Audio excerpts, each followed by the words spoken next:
financial argument. Follow us on YouTube. Let's get into the economic collapse, political and geopolitical news. Now, since the beginning of this year, Obama came out and said that anyone that doesn't believe the economy is doing well, they're peddling fiction. And it seems that the U.S. government central bankers have spent a lot of time convincing us that the economy is doing well. And there's a new report out there from the Government Accountability Office that found that federal agencies spend about $1 billion each year on advertising and public relations contracts. And we see that the government has also spent an extra $430 million for 5,000 federal public relations employees' salaries. Now, what do they need the PR firms for? Well, think about this for a minute. The government is spending billions of dollars to convince you how good of a job they are doing, how the economy is doing well, to keep you from the truth. So they're using taxpayer money to lie to the public through PR firms. We know the Pentagon right now uses propaganda videos to convince other countries, and this country is also included, that terrorists are evil, terrorists are around us, and terrorists are coming after you. And of course, that's used to put fear in the people. We see Obama has hired many PR firms, individuals, to convince you that everything is fine. We don't need a firm to propagandize us to let us know that the economy is doing well. Because when an economy is doing well, you feel it. You know it. You know because you feel secure in your job. You know because you have extra funds. You know because when you want to find a different job at a higher pay, those jobs exist. You don't hear rumors of layoffs, cuts. You don't hear any of that. You don't have this uneasy feeling that something's wrong in America. The only reason you need a PR firm is to convince you that everything is okay, that the government is doing the right thing, the government is making it better for you. But that's an illusion. That's advertising. That's propaganda. And people are starting to see through this because they realize that there is something wrong. There is something wrong with our country. The economy's not right. Why is there talk of war? Why have we been lied to so many times? And if you really think about it, they've used PR firms for a very long time, because think about all the things they've told us. Obamacare is going to be great for you. Is it? The Patriot Act is going to be good for you. Is it? Actually, all these bills that they come out with, they always mean the opposite. It doesn't benefit the people. It benefits the companies, the corporations, the central bank, whoever wrote the bill. It benefits them. It benefits those people who supported the bill, but never the people. So they've been using propaganda for quite a while to convince us they're doing all this for our best interests. Even with the TPP, the TTIP, people are starting to see through the propaganda. They realize through all the leaked information that, no, this is not good for the people. Actually, this is actually terrible for the people. And we can see right now, there is a movement around the world. This is the first step. First step is getting the real information, listening to other individuals, doing the research on your own to find out the truth, not listening to the corporate media, not listening to the government and taking everything they say at face value and saying, yes, whatever they say, that's the truth. No, the whole point of the media is to question everything, is to do research and to say, well, wait a minute, this doesn't make sense. You're lying to us. You're using propaganda on us. And we can see right now it has already started because the alternative media has grown. More people are listening in. We see protests around the world saying, you know something, we reject the TTIP. We don't want it. That couldn't get traction. We see protests against the central banks. And it is starting very slowly, but there's more that needs to be done. We see out in Yemen. Now we know out in Yemen, the United States government central banks placed a puppet government in there. And the Houthis decided, you know something? We don't want the central bank. We don't want the U.S. government in our country. So the United States had Saudi Arabia bomb Yemen. Yemen never attacked anyone. But we can see that the president of Yemen that was placed in there by the United States government central bankers was kicked out. And the Houthis went to the United Nations and they put in a bid to form their own government, to set up a rival administration. And they wanted to be recognized internationally. And the UN rejected this. But what's very interesting on the UN website, they have the declaration on granting the independence to colonial countries and peoples. And it says, all peoples have the right to self-determination. By virtue of their right, they freely determine their political status and freely pursue their economic, social, and cultural development. Inadequacy of political, economic, social, or educational preparedness should never serve as a pretext for delaying independence. So right on the UN website, it says that people have the right to self-determination. They have the right to form their own government, to say this government is not working for us, and this is what's happening in Yemen, but we can see what is happening. The U.S. government central bankers, they will not have this. They want their puppet government. They will reject any proposal. They will veto it. Just like in all the other countries. Libya wants their own government. They don't want the U.S. telling them what unity government they should have. That's not democracy. That's another government saying this is the government you'll have. Same thing's happening in Lebanon. Same thing's happening in Iraq. And Syria. The people there are saying no. So we can see right now, the central bankers, they're continually trying to push their puppet governments on the people, but the people are fighting back.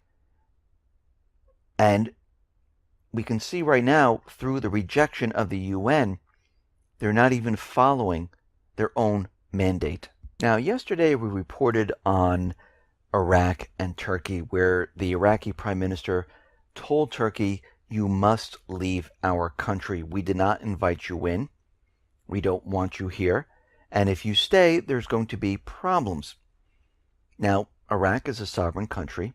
They have every right to say to soldiers that are in their country to get out. But Turkey responded to Iraq. Prime Minister Yildirim said, no, the Turkish troops will remain in the camp in northern Iraq, and we're not leaving. Even though Iraq objects to it, it makes no difference. We are staying. Now, we have the same situation in most of these countries where Turkey, the United States, France, UK, and other nations believe they have the right to go into a country and stay in a country, even if the sovereign government, the elected government, tells them to leave. Can you imagine if this happened here in the United States? If North Korea decided to bring in troops into the United States and said, listen, we're creating a base here. We're going to take over this piece of land. We're going to create a base. We're going to bring in soldiers, military assets. And we don't care what you say. What, you want us to leave? No, we're not leaving. This is what the United States, Turkey, the UK, and the rest are doing in these countries. Why? Because their entire mission is to keep control of the Middle East, and they can care less what the governments say about it. So what that really means is that they violated international laws.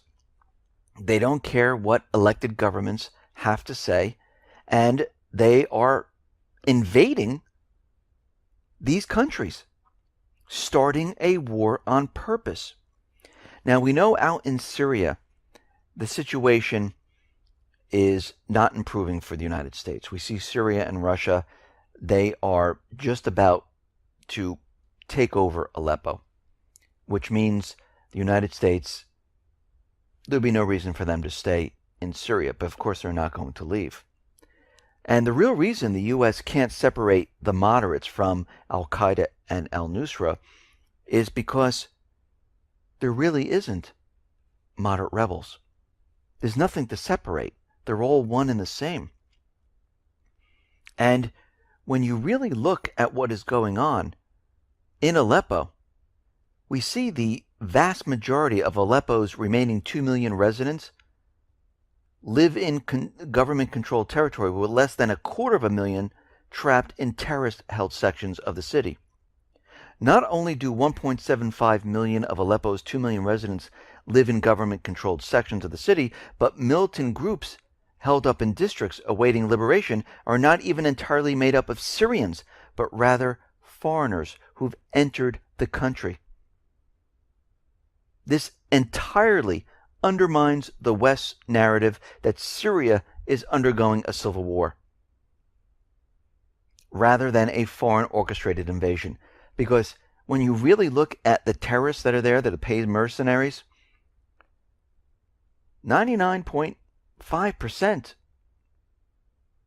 are foreigners. They're not even Syrian. And we can see right now the U.S., they can't separate the moderates from terrorists because there are no moderates. The 2007 report clearly explains why the U.S. cannot separate its alleged moderate rebels from Al-Qaeda and its various affiliates like al-Nusra, because there were never any moderate rebels to begin with. In fact, it is clear that when the U.S. was caught supplying weapons to Al-Qaeda, which is now the moderate rebels, they had to make up some type of story to explain this away, and that's when they created the moderate rebels. But really, the moderate rebels are Al-Qaeda, al-Nusra, the Islamic State. It's all one and the same. Now, the Syrian government, they have seized around half of the key opposition's held neighborhoods in Aleppo. And they're moving and encircling the terrorists right now. And this is why the United States government central bankers, this is why they're backed into a corner. And we know that the U.S. is going to do whatever it takes to prevent Assad from liberating Aleppo. The U.S.-led coalition bombing runs in Aleppo have killed around 60 civilians in the countryside of Al-Bab area. Heavy air raids launched by the U.S. coalition claimed the lives of 20 people, 3 children, and 40 others. And we can see that the corporate media doesn't report on this because the United States government central bankers and the coalition forces, they're doing whatever it takes to try to keep Aleppo. And it doesn't matter if they hit civilians. They'll only report on what Russia or Syria does. They'll never report on themselves where they're actually killing more civilians than anything else. The terrorist groups that they pay, they fund, they restock with weapons, they are killing more people than anything else. So Assad came out, and they know that it's a matter of days or weeks where they capture Aleppo and they push the terrorist organizations out of this area. They are allowing the terrorists to leave the area. All they have to do is lay down their arms and they will be given free passage out of Aleppo. They will be given amnesty. Now, he's done this before. And of course, the United States government central bankers, they don't like this at all. Now, will the terrorists do this? Well, most of them are looking at the situation and they realize this is a no-win situation. They better get out now, no matter how much the U.S. government central bankers pay us. But we can see right now the United States government, well, they're in closed doors meetings right now. They are talking about striking Assad. It's back on the table. And we see that they're going to do this without UN Security Council resolution. And they're looking to bomb Air Force runways with missiles. They're looking to hit infrastructure. One proposed way to get around the White House objections to striking Assad's regime without a UN Security Council resolution would be to carry out the strikes covertly without public acknowledgement. So what they're doing right now is they're trying to figure out a way, behind closed doors, not letting the public know, a way to start a war. Because that's what's going to happen. If they set up some type of no-fly zone, or they bomb Syrian planes on the runway, or they attack the Syrian armed forces, this will be the beginning of World War III. Now, Russia is continually bringing in defense systems into the area. They brought in the S-300. They also have the S-400 air defense in place. And Russia is out there continually warning the United States, do not do this. Do not attack the Syrian government forces. This is an act of war. Under international law, this is an act of war. So what is the U.S. going to do at this time? The U.S. government, I should say, the central bankers, the neocons. Well, they're trying to figure out a way to create a situation where it looks like the United States had to do this because they were either attacked or for some other reason. And this is what this is the end game. This is the plan they're working on right now. Now, Russia has announced that they're going to be keeping the Russian Air Force indefinitely in Syria to maintain control of this area and to stop the United States from removing Assad. Because we see the UN came out with a report and they warned that the terrorist-held area of Aleppo will be completely destroyed, which means that the Syrian armed forces and the Russian forces will remove the terrorists from this area. They said it will be done by Christmas. So this tells us right now that the United States government central bankers, they have from now until Christmas to initiate their plan. Because otherwise, they lose Aleppo. And we can see that they're going to do whatever it takes. If it means war, they will go down that path. They're ready. They're willing. They don't care if they have to send your brother, your cousin, your aunt, your mother, your father, your children to war. Because their children, their families, they're not going. It's everybody else who's going to be fighting for them. And at this point, this is when the people have to say, okay, we are not doing this. And I'm not just saying here in the United States. I'm saying throughout Europe, United States, Canada, Australia, because it's going to be all of these countries.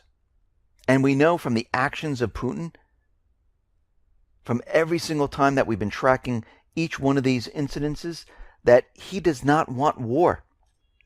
He's been trying to stop it. If he really wanted war, it would have happened already. What would be the point of continually trying to stop it? The United States back in 2013 wanted to come in and bomb Assad. Just step back, let it happen.